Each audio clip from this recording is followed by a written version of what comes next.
अस्सलाम वालेकुम। उम्मीद है कि आप लोग सब खैरियत के साथ होंगे।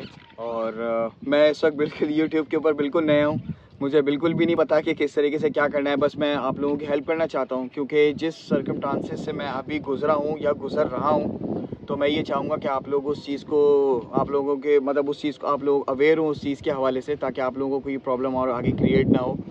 अच्छा, तो फर्स्ट मैं स्टार्ट करता हूँ। माई वाइफ टोल्ड मी कि मतलब हम यूएस जा सकते हैं, because she is a citizen in US. और बस अब मतलब ये हुआ है कि मैंने यूएस के लिए केस अपना फाइल किया है 2020 के अंदर। और मेरी जो बेटी है उसका डॉक्यूमेंट्री क्वालिफाई हो गया था केस इन 2020 दिसंबर में। और मेरा केस जो क्वालिफाई हुआ है वो दिसंबर आई मीन फरवरी 2021 में मेरा केस क्वालिफाई हुआ है। मेरा केस 2 महीने डिले इसलिए हुआ क्योंकि ऑस्ट्रेलियन पुलिस चेक उनकी रिक्वायरमेंट थी अमेरिकन एम्बेसी की। तो मेरा वहाँ से जो पोस्ट थी वो आने में देर हुई, जिसकी वजह से थोड़ा सा ये प्रॉब्लम हुआ। But otherwise all things went good. और बस एक सिनेरियो उसके अंदर मैं आप लोगों को ये बताता चलूँगा कि मेरा जो डॉक्यूमेंट्स मुझे रिक्वायर्ड थे, मेरा पाकिस्तान का पुलिस चेक था, मेरा ऑस्ट्रेलिया का पुलिस चेक था, मेरा बर्थ सर्टिफिकेट था, मेरी बेटी का बर्थ सर्टिफिकेट था, मेरी बेटी का हॉस्पिटल की सारी रिक्वायरमेंट्स थी कि उसका जो बर्थ सर्टिफिकेट जो होता है वो भी था। फिर उसके बाद मेरा निकाहनामा था, इंग्लिश ट्रांसलेशन में भी था, उर्दू में भी था। और क्या कहते हैं, आई थिंक हाँ ये सारी चीज़ें थी। फिर DS-260 फॉर्म पे हमने एप्लीकेशन जो फिलअप कर रहे थे, DS-260 था इमिग्रेंट इलेक्ट्रॉनिक इमिग्रेंट, ये बेसिकली फॉर्म था। तो ये हमने फिल किया और अल्हम्दुलिल्लाह मतलब ये हुआ 2021 फरवरी में मैं केस क्वालिफाई हुआ था। देन उसके बाद मेरा जो इंटरव्यू है वो आया है 27 फरवरी 2022 को आया है। और मेरा इंटरव्यू मतलब ईमेल आई थी मुझे, और इंटरव्यू मेरा हेल्ड हुआ है 8 मार्च को 2022 में। ओके, चले ये तो चले मैंने आपको थोड़ी सा अपना बैकग्राउंड बताया। और दूसरा ये कि मेरे पास एक ऑप्शन था यूएस आने का, क्योंकि मेरी वाइफ यहाँ पे सिटीज़न थी, जैसे मैंने भी बताया। तो मैंने कहा क्यों ना ट्राई किया जाए कि मतलब ठीक है पाकिस्तान में भी रहते हैं और यूएस को एक्सप्लोर करते हैं। अच्छा, तो ये तो चले हो गया। अच्छा हाँ, बाय द वे एक ज़रूरी चीज़ ये थी कि मैंने जो ये अपना केस टोटली फाइल अप वगैरह जिससे भी करवाया वो इस्लामाबाद में मेरी कंसल्टेंट है। मैं उनका भी लिंक वगैरह अगर किसी को कोई रेफरेंस चाहिए होगा, कुछ चाहिए होगा, तो आई कैन मैं बता दूंगा इस वीडियो के एंड में। मैं लिंक भी दे दूंगा, उनका फ़ोन नंबर वगैरह वट जो भी है सारी चीज़ें बता दूंगा। अच्छा, तो उन्होंने मेरी बहुत हेल्प आउट की है इस केस के अंदर। और दूसरा ये कि ये तो अच्छा, एक जब केस आपका क्वालिफाई हो जाता है तो आपको इंटरव्यू की प्रिपरेशन के लिए कुछ सवालात वगैरह भी होते हैं जो कि आपको पता होना चाहिए कि आप इस्लामाबाद एम्बेसी में जाके किस तरीके से आपको करना है। और वो भी एक पूरी चीज़ है, वो भी मैं आपको बताऊंगा कि आपने क्या क्या स्टेप्स लेने हैं। क्योंकि जब आपका इंटरव्यू आता है ना, तो इंटरव्यू की आपको ईमेल आएगी या तो आपको पोस्ट आएगी। बट मुझे ईमेल के थ्रू पता लगा था, यूएस एम्बेसी के थ्रू मुझे ईमेल आई थी। उस ईमेल पे ये था कि आपको ईमेल जैसे ही आती है उसके बाद आपने फ़ौरन से ही मेडिकल करवाना है, जो कि अच्छा मैं आप लोगों को ये बताता चलूँ कि बिल्कुल मैं आपको नेचुरल होगी चीज़ें बता रहा हूँ। इस वीडियो के अंदर कुछ भी एडिट नहीं है, जो मेरे साथ हुआ है। मैं ये चाहता हूँ कि आप लोग अवेयर हों, ताकि आप लोगों को भी इस चीज़ के बारे में सारा कुछ पता हो।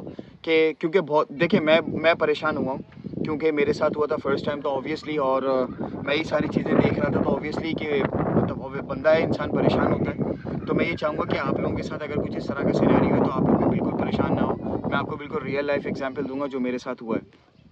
तो जब मेरा इंटरव्यू की मुझे ईमेल आ गई है, तो इंटरव्यू की ईमेल आने के बाद मेरा फिर ये हुआ था कि उन्होंने बताया था कि आपको सबसे पहले मेडिकल करवाना है।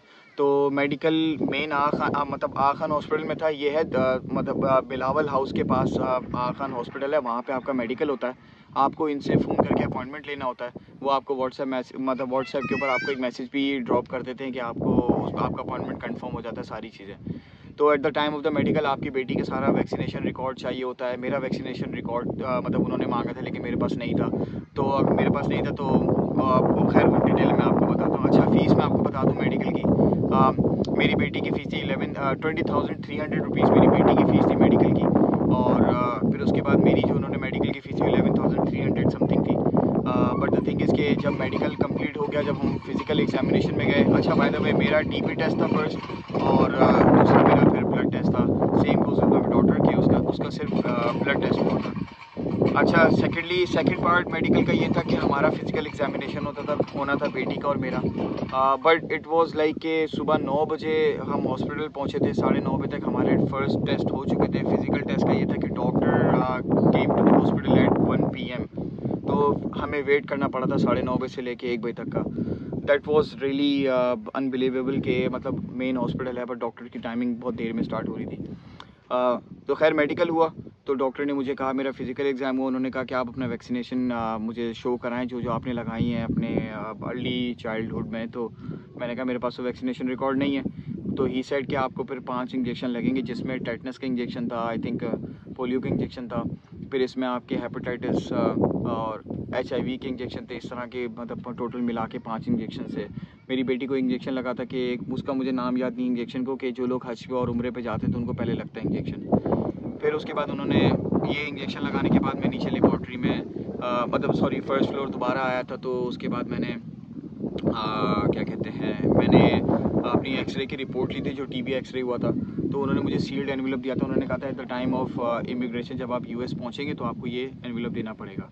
अच्छा जी, मैं आप लोगों को बीच में एक चीज़ ऐड करना भूल गया हूँ। जब मैंने आप लोगों को अपने डॉक्यूमेंट्स का बताया था कि मेरे और मेरी बेटी के क्या क्या डॉक्यूमेंट्स हमने ऐड किए हैं उसके अंदर, तो मैं आपको ये भी बता चलूँ कि मेरी वाइफ US सिटीज़न है, but she was born in US, but ज़्यादा टाइम उसका पाकिस्तान में ही गुजरा है। और उसका ये कि she is not a tax payer in US। तो उसके लिए ये हुआ था कि मेरी वाइफ के रिलेटिव हैं, उन्होंने जॉइंट स्पॉन्सर हमने उसमें ऐड किया है। तो उसमें ये हुआ है कि मेरी वाइफ के सारे डॉक्यूमेंट्स से उसके अंदर मेरी वाइफ का बर्थ सर्टिफिकेट, मेरी वाइफ की क्या कहते हैं, because she didn't a job, तो मैंने एक लेटर प्रिपेयर किया था जिसमें लिखा था कि ये जॉब नहीं करती US के अंदर, पाकिस्तान में हाउस वाइफ है। और इसके साथ ये हुआ था कि जो मेरी वाइफ के जॉइंट स्पॉन्सर हैं उनका उसमें टैक्स एंड वेज की इनकम स्टेटमेंट उसके अंदर लगी थी डॉक्यूमेंट्स के साथ। और उन्होंने एक फॉर्म फिल हुआ था, वो फॉर्म भी मैं आपको बता दूंगा पूरा, वो भी उसके अंदर हमने अपने एप्लीकेशन के साथ लगाया है। और उसमें सोशल सिक्योरिटी एडमिनिस्ट्रेशन का जो बेनिफिट स्टेटमेंट होती है वो भी उसके अंदर ऐड हुई थी। तो गाइस ये इन्फॉर्मेशन मुझे ऐड करनी थी। अपना बहुत ख्याल रखिएगा, इस वीडियो को कमेंट करते हैं और इंशाल्लाह फिर मेरे नेक्स्ट वीडियो में जल्दी अपडेट करूँगा। फिर उसके हिसाब से फिर हम आगे आपको मैं गाइड कर दूंगा फर्दर मोर। बस आप ये ज़रूर करिएगा, मेरे चैनल को लाइक करें, सब्सक्राइब करें, शेयर ज़रूर करिएगा, ताकि हम आप लोगों को मज़ीद इसमें इंफॉर्मेशन मैं प्रोवाइड कर सकूँ आप लोगों को, कि किसी के काम आ जाऊँ, मेरे लिए यही इनफ है। ठीक है, थैंक यू, अल्लाह हाफ़िज़।